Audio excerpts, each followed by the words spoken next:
Bonjour, bienvenue dans cette nouvelle capsule vidéo sur l'impact de la crise de 29. Abordons l'épisode 6, une crise mondiale. Nous sommes toujours dans le grand 2A et nous abordons le petit 3, la diffusion de la crise au monde.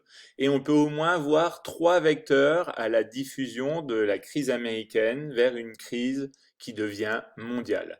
D'abord, les banques américaines en grande difficulté à cause donc des faillites des spéculateurs et des épargnants, essayent de sauver leur bilan en réduisant et en rapatriant les capitaux qu'elles avaient placés en Europe et notamment en Allemagne.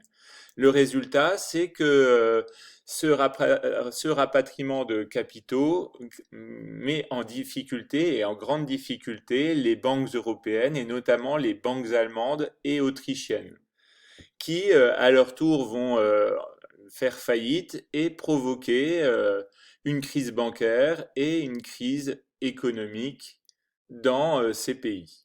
Deuxième vecteur de la diffusion de la crise, c'est l'élévation de barrières douanières. C'est-à-dire que aux États-Unis, deux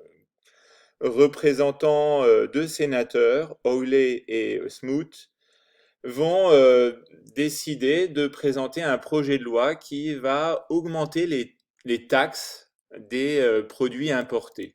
Le résultat, c'est que les représailles des pays européens ne tardent pas. À leur tour, ils élèvent des barrières douanières, élèvent les taxes à l'entrée des produits américains, réduisant de près de 2 tiers le commerce entre les États-Unis et l'Europe.